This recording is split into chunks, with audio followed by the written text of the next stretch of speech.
brighten up those dark mornings. Wheeler, Ollie, and Lecter. Mornings at the Cabin. Good morning. Welcome to Mornings at the Cabin. Wheeler and Ollie with you on your Wednesday morning. It's Wednesday? Oh, Trivia Wednesday, but you and I will be life-changing this evening. We will. I mean, I missed a couple. I was down in Fort Smith, so I I've got also to get missed back a on couple it. because, well, Sunday I was busy, and then Monday I, literally fell asleep.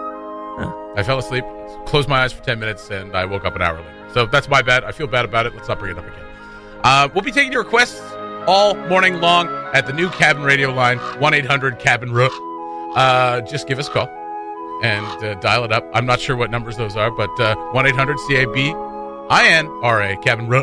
So just give us a call all morning long. I wonder what number that will actually go to. Let's see. Let's find out right now. I can never do this, by the way. You know, CABIN. I don't come from a country where letters and numbers translate like that, so it's all helpful for me. Just dialing them now. Okay. It's ringing. One ringy-dingy. Two ringy-dingy. Oh, no? Oh, yeah. Select callers will receive a free Caribbean cruise for two. Hey, 1-800-CABIN-RA. Get a free Caribbean cruise for two. There you go. I find the likelihood of winning that cruise somewhat slim. Good. So we prank called a Caribbean cruise contest. That's absolutely right. Well, we prank called apparently just a telemarketing scam. It's minus 40 outside, everybody. Imagine the Caribbean. You too could win a cruise. Call 1-800-CABIN-RA. Mornings at the Cabin, the podcast. This is Wheeler. That's Ollie over there. You can't see him. It's radio. Be sure to call 1-800-CABIN-RA, and you could win a Caribbean cruise, as we found out a little earlier on. I reverse Googled that number.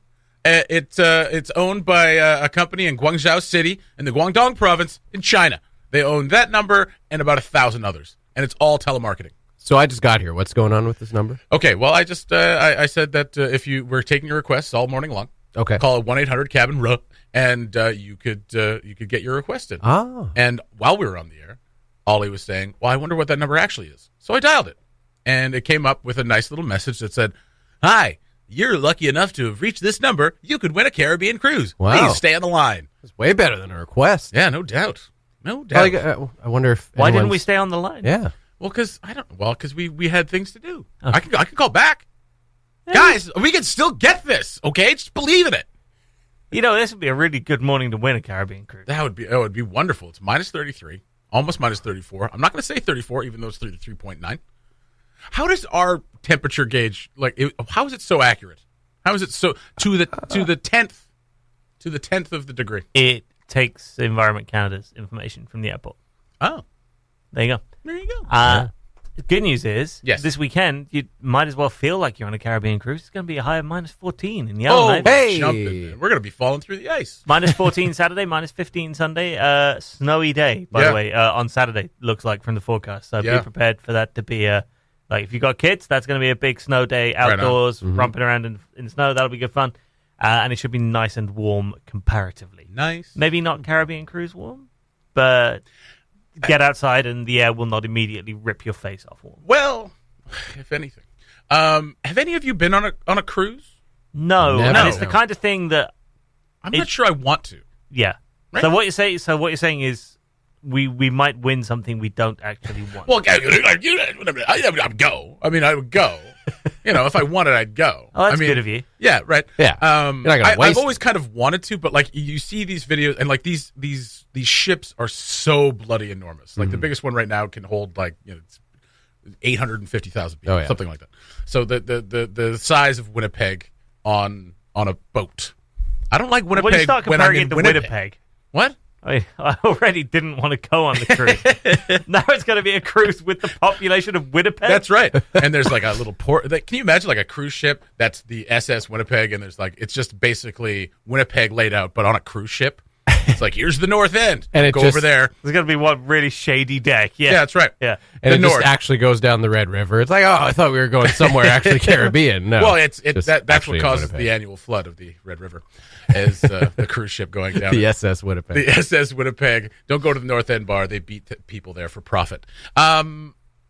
I don't know. I just like you hear all these horror stories about like Norwalk virus and like being trapped on a ship with 7,000 people and like an outbreak occurs.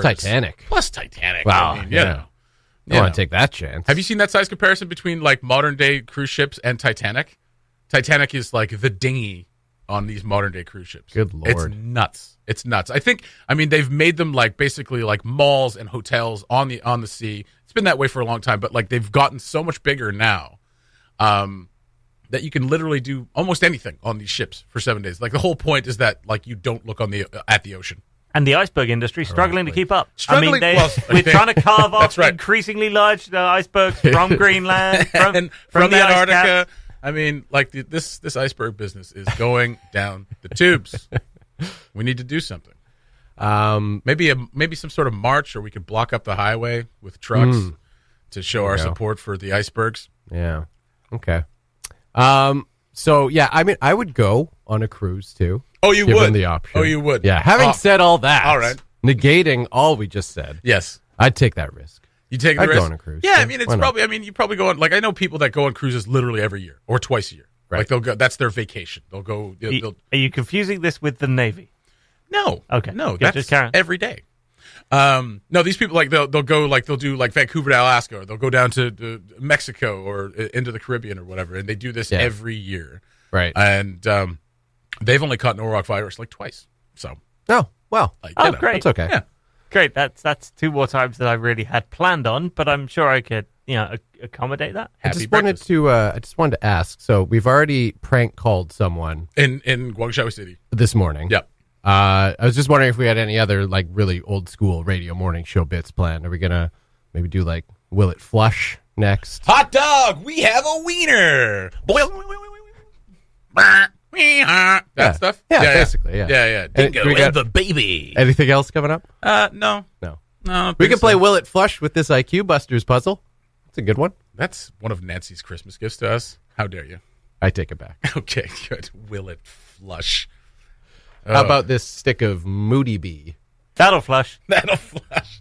We're going to get fired for this. Want the meat and potatoes of the morning show with none of the filler? You've got it with the Mornings at the Cabin podcast. That's a strange breakfast, though. This morning, the hammer fell on Oilers GM Chiarelli, Peter Chiarelli.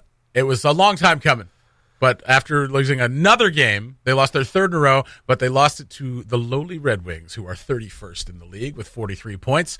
And according to Jeremy Roenick, look completely lost out there. It's embarrassing to think that this is even a professional hockey team. He says they have the lowest hockey IQ of any team he's ever seen. It's embarrassing, son. It's embarrassing. It's funny because I feel like it only feels like it's been a long time coming. He hasn't even really been there that long. 3 years. That's not that long. Well, yeah, but okay. But if you make it to the second round, game 7 of the second round, your first year there, and then you don't make the playoffs the rest, and that's the thing. And you're just garbage. Yeah, you have a good first year, and you can't build upon that at all the next 2 years. In fact, like not only failed to build on it, deconstructed it a little bit. Most general managers tend to build on their success. You try a little bit.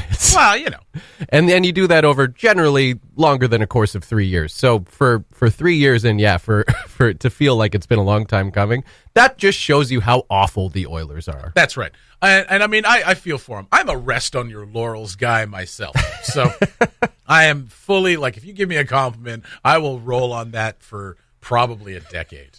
Probably. I still remember. Good job. You mean for life? For life? All right. I still remember a compliment my movement teacher gave me in theater school, where it's like, that was really beautiful. I was like, well, I guess I don't have to do this anymore. So I will rest on that stuff forever. Yeah. I am. So I feel. So you get it. I feel for Peter. I feel for Peter. He's like, well, we had a great first season. Why aren't you guys pulling your weight now? Good point. Because your moves are terrible, Peter. It's like, listen, I made the moves. Obviously, they're all good because we did good the first year. Yeah. So. There's only so much the best player in the world can do to help you. And when it comes to the Edmonton Oilers, even that's not nearly enough. It can't. Well, it can't be. You can't have one guy or two guys like Draisaitl. This isn't basketball. That's right. This is a team sport. But Draisaitl got his 20 29th goal or 25th goal and 60th point last night. Like, he's doing well. He's having a good season because he's on a line with Connor McDavid. Yeah. Yeah, Nugent Hopkins also having a good season. The rest of them, not so much. Not so much. Not so much. It's tough. I mean, I'm not a diehard Oilers fan, but I grew up here, so I mean, obviously the Oilers are the closest team. Yeah. And, you know, they had some really great runs in the 90s, and I hated them in 1990.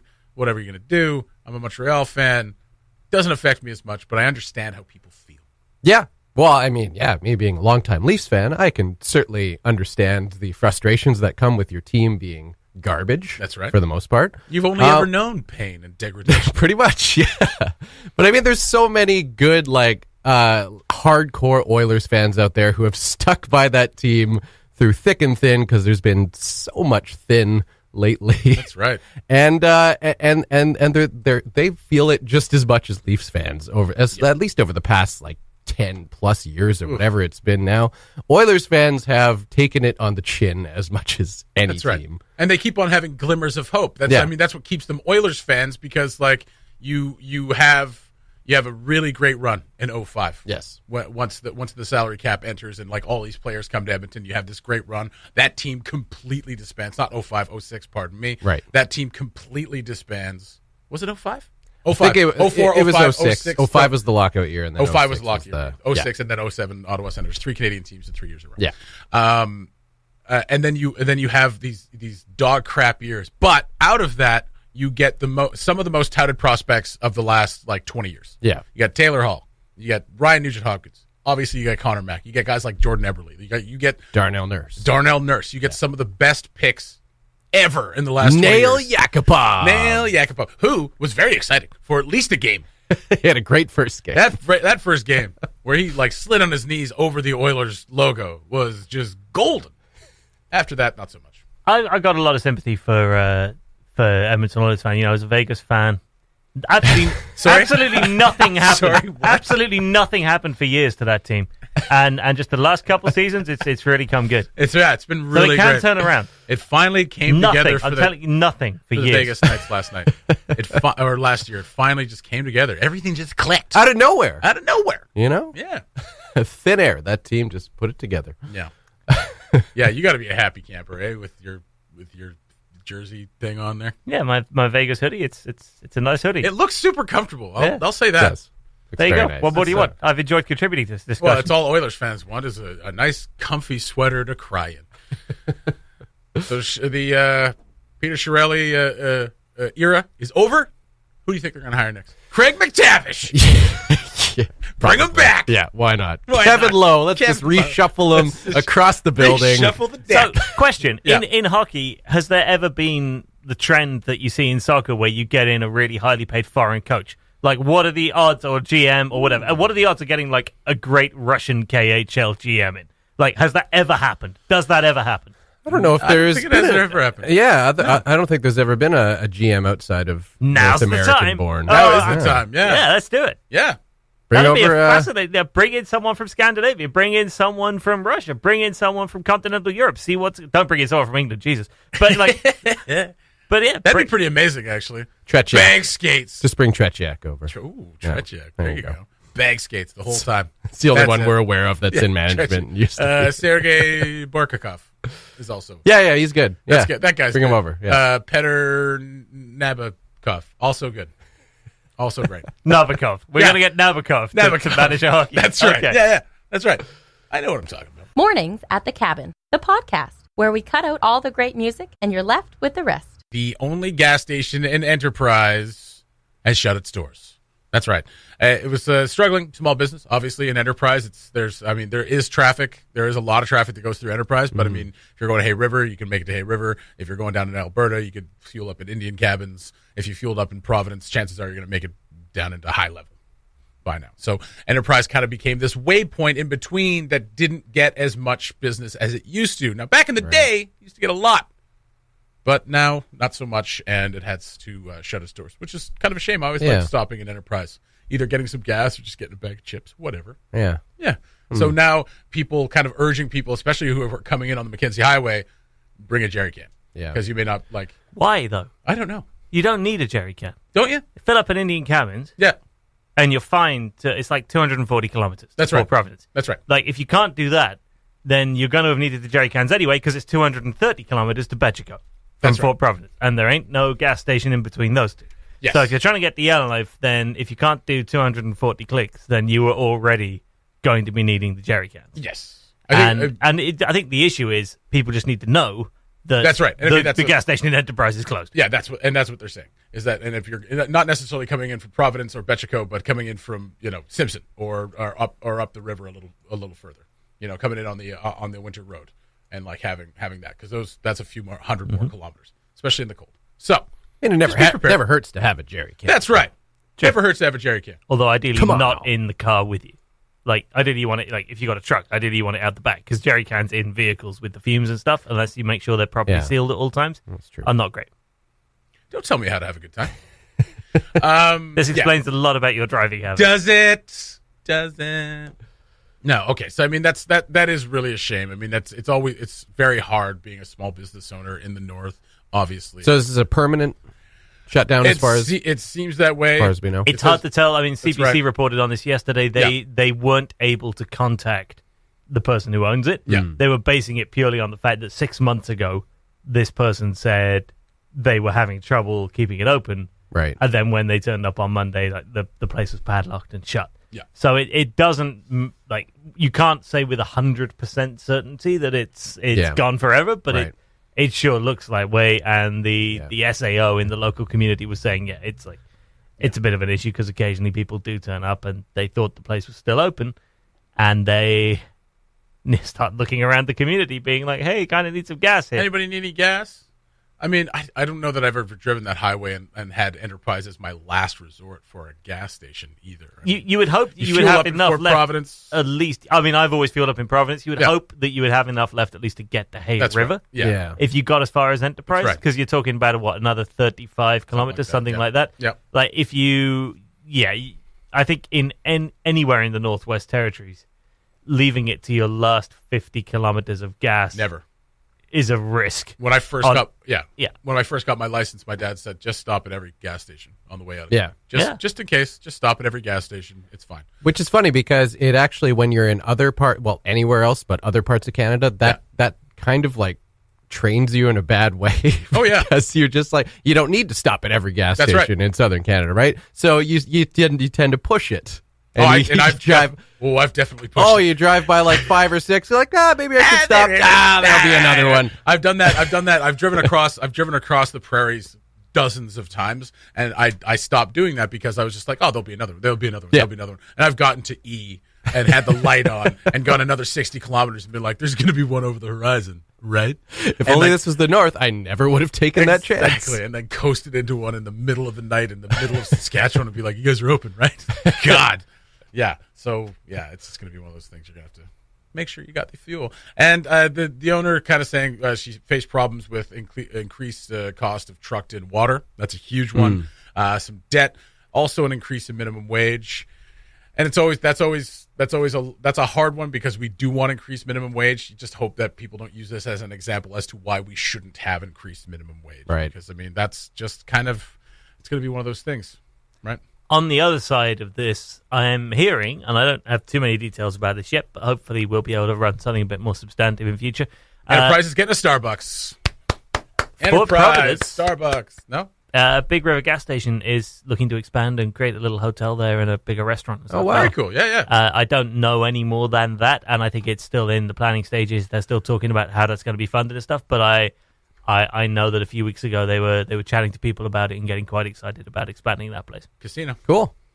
Casino in Fort Providence. People are going down to Alberta literally every weekend and spending thousands of dollars at casinos. Why not keep that money here? I understand where people are coming from, that they don't want a casino. Gambling addiction is a huge problem. But addictions to literally everything are a huge problem. Absolutely. Addictions to everything. Yeah. But I mean, like, if people are gonna go down and spend like tens of thousands, hundreds of thousands of dollars every year in a casinos in Alberta, that's money that could be staying here. Yeah. Right. You make it an attraction. Yeah, you make it a hotel and casino. That's right. Can we get away with an arcade? Yeah, let's do an arcade. Ooh. Arcade in Fort Providence. I'd drive down for that. That's right. Right? Barcade. Right? Yeah. Totally. Oh, man. Everyone, that'd be designated stop on everybody's route. There was a little arcade going. A virtual reality experience of driving the rest of the highway. Ooh, that's going to be a good one. Don't hit any bison. The Mornings at the Cabin podcast. Hey, it was early. What do you want from us? I just had an interesting message from Anson talking about the Enterprise. Yes. The gas station potentially closing down there. Fair enough. Potentially a big effect on motorcyclists.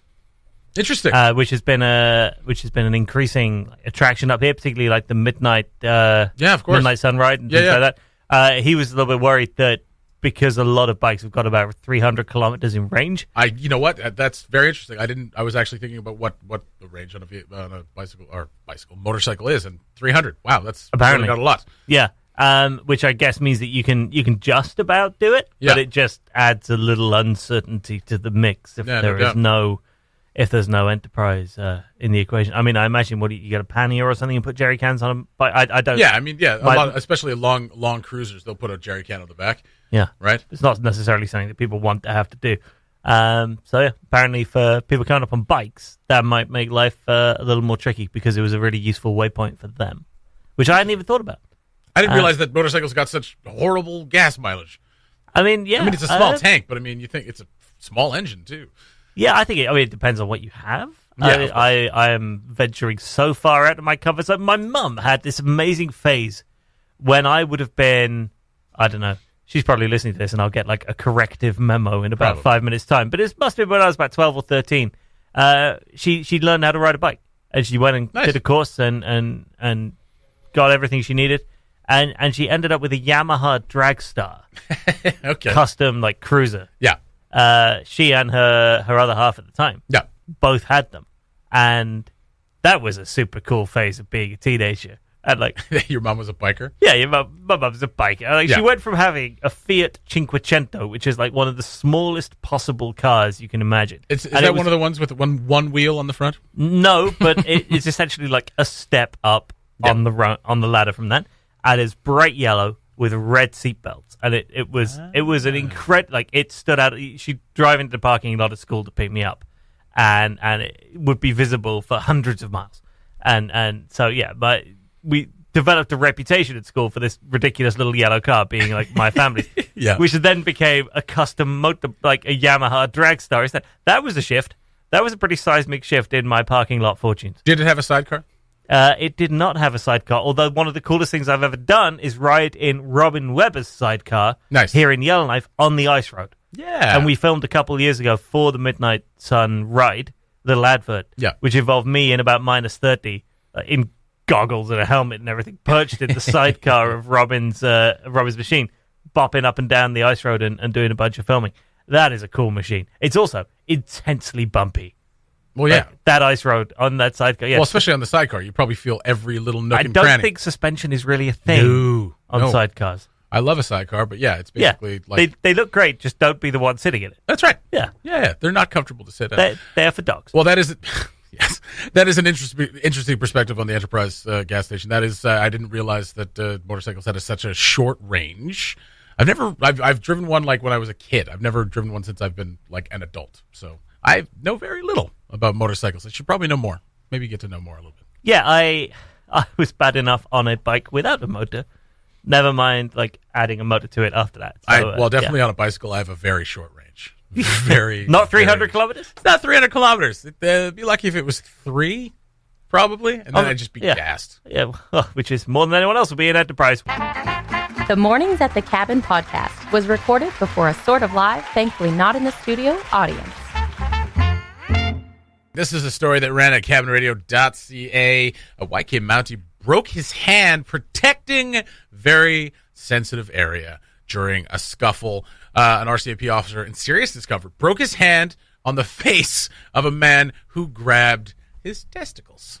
The Yellowknife court heard on Monday. Obviously, getting into a scuffle with a police officer is not funny, and the fact that he was protecting his balls, also not funny. It's just, it's an interesting headline, is it not?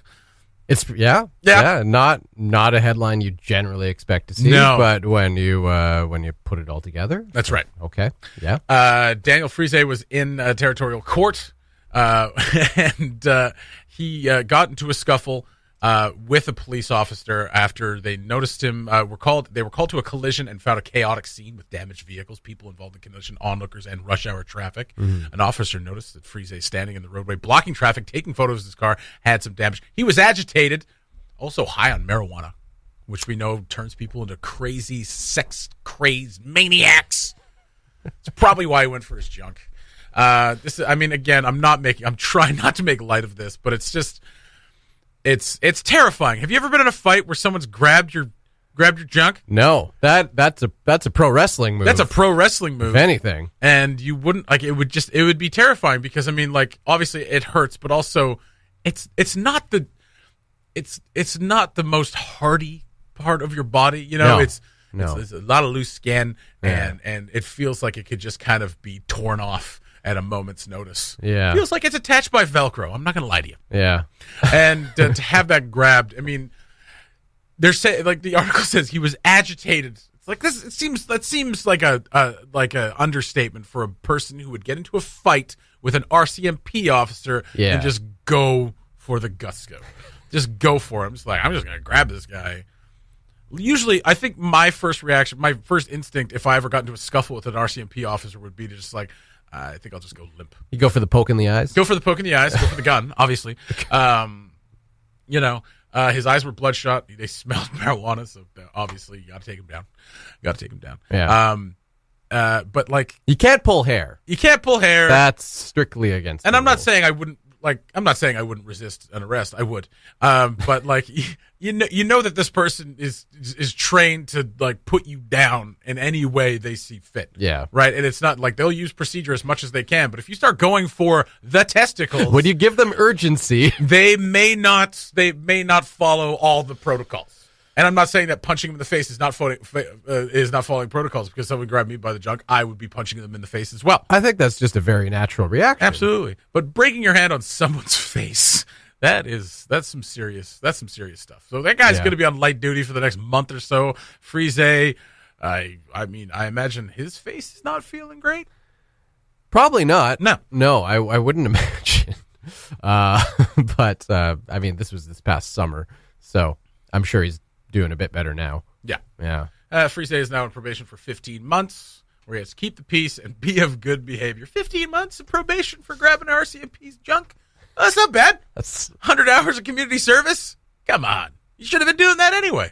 Get out there and volunteer. Like you don't have to grab junk to do it. That's some good advertising for whoever his legal representation was. No doubt.